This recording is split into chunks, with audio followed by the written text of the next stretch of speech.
you, Sean. Good to see you. Welcome to Hannity. And yes, we begin with this Fox News alert. The witch hunt is dead, gone. It is buried. The real Russia investigation is only beginning. Now, today's hearing capped off what will now go down in history as one of the single biggest, most epic embarrassments in history, in American history. What happened today should shock the conscience of every American.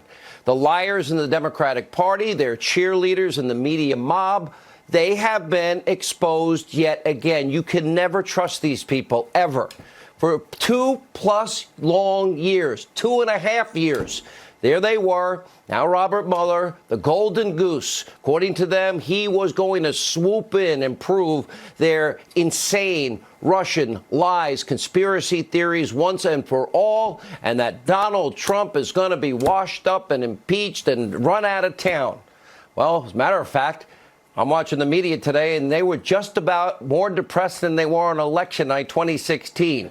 All week they were hyping up Mueller's testimony. Just this weekend, you had two of the biggest liars in the United States Congress. There they were, Chairman Nadler and the cowardly Adam Schiff, predicting Mueller's remarks would prove the president's guilt as an unindicted co-conspirator responsible for high crimes and misdemeanors. Well, it's safe to say that never happened. And per usual, the two biggest liars in Congress were caught lying again. Robert Mueller's testimony, well, the only way to put it, it was an unmitigated disaster. It was ugly. Here is just a small sample of what went down. We have a busy show today. Small sample.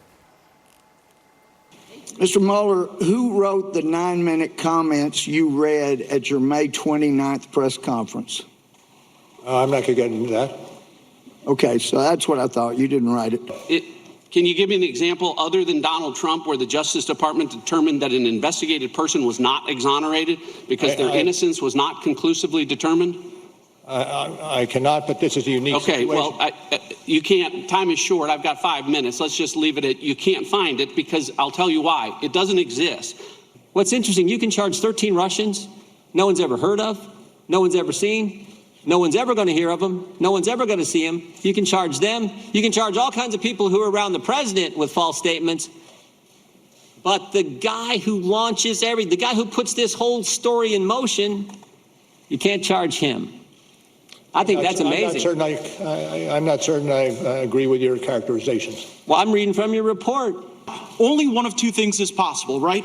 Either Steele made this whole thing up and there were never any Russians telling him of this vast criminal conspiracy that you didn't find, or Russians lied to Steele. Now, if Russians were lying to Steele to undermine our confidence in our duly elected president, that would seem to be precisely your purview because you stated in your opening that the organizing principle was to fully and thoroughly investigate Russia's interference. But you weren't interested in whether or not Russians were interfering through Christopher Steele. And if Steele was lying, then you should have charged him with lying like you charged a variety of other people. But you say nothing about this in your report. Great point, Jordan. Great point, Getz. These guys were amazing today. Not a good day at all for Robert Mueller. The liars in the media mob, the conspiracy theorists, those pushing a hoax in Congress and the media. As a matter of fact, even a worse day for Democrats. They used Mueller as their big pawn in what was a disgusting political game. They came up empty, but dangerously close to literally creating damage that would probably be unfixable. Byron York writing that Mueller's confused and dazed performance raises questions about handling of the investigation. Obama's former chief strategist, David Axelrod, said this is very, very painful. The conspiracy theorists over there at Roswell Maddow's MSDNC, they even called the hearing, just boring and confused, and then admitted, even Chucky Todd admitted it was a disaster. Well-known Trump hater Lawrence Tribe also called the hearing a disaster. And cue the violins because the witch hunt is dead. The media mob is in mourning. This is probably the most depressed they've been since election night 2016, when they got those exit polls 515 showed, oh my gosh, Donald Trump didn't win a single state. They started their coverage at 6 o'clock. They were happy, gleeful, giddy, excited. They couldn't believe it. And then the night unfolded and reality caught up. Kind of like today. Take a look. There were times in the hearing when he was sharp as a tack, but we can't avoid the fact that there were times in the hearing that he was not. Today, he was a witness. And he frankly wasn't a really good witness. They needed to bring the report to life. There you go. Yeah. Well, it didn't come to life. It's still slumbering. Yeah. In fact, it is in a deep sleep. He was the FBI director when I worked for George W. Bush. To be honest, this was not the Robert Mueller I knew. Bob Mueller's not a made-for-TV guy, and we live in a made-for-TV society. If you were looking for a made-for-TV kind of character, and Mueller was not that perhaps today. You do not have that viral movie trailer moment. You know, we talked about folks preferring movies to books. Occasionally the books are better than the movies. In this case, the book was much better than the movie. A lot of Democrats in particular used the D word and branded this a disaster. On optics, this was a disaster. You look who's winning now. It certainly seems like Donald Trump is winning. They're sad, they're in mourning because Mueller's testimony put a stake right through the heart of their lies, their impeachment dreams. Impeachment, well, now it's political suicide because it's finished. It's over. And while the media, of course, the mob is in mourning, President Trump, well, he was rightfully optimistic. But think about this.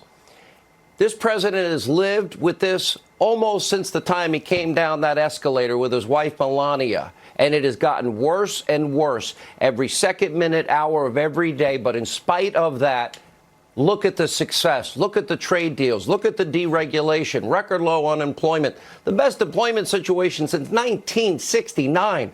Isn't that great for the American people? Record low unemployment for African Americans, Hispanic Americans, Asian Americans, women in the workplace, youth unemployment. Now, I know if you watch other networks, you probably have never heard these statistics.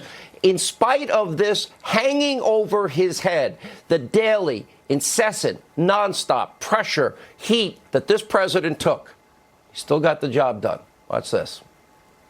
I think everybody understands what's going on. There was no defense to this ridiculous hoax, this witch hunt that's been going on for a long time. This was a very big day for our country. This was a very big day for the Republican Party.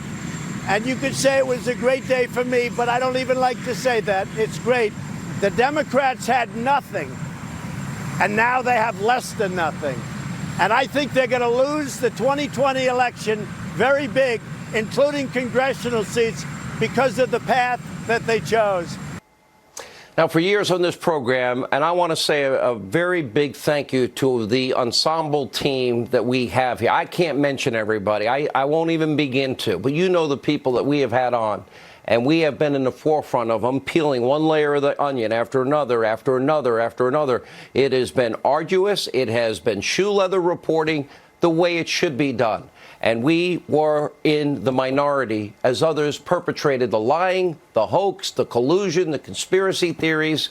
And you know what? We told you from the beginning that the president was burdened with an unjust, biased witch hunt. We told you that today's hearing was nothing more than a political stunt, a Hail Mary, last-ditch effort to keep the Democrats' fake, phony narrative alive. We also told you that Mueller's testimony would likely backfire on the Democrats. And as it turns out, we were right all along. Now, part two of this, as, well, the Attorney General Barr has stated. And of course, we have John Durham. We have the Inspector General. We have the Attorney General of the United States saying full on that he will get to the bottom of all of this. A rigged investigation, a dirty dossier with Russian lies, a real Russia influence story, which, by the way, it seems, and Mueller even acknowledged today that, well, looks like the Russians with that phony dossier were trying to hurt President Trump the entire time. Even the New York Times recognizing that that Russian dossier was likely Russian disinformation from the get-go. Only took them 2.5 years to catch up. That's sad. This country came painfully close. This great democratic republic, the greatest country God gave man, we came dangerously close to allowing a few people, reckless, lawless people, to spread lies, conspiracies, and a hoax, and successfully trying to undo the will of the American people. First, trying to prevent their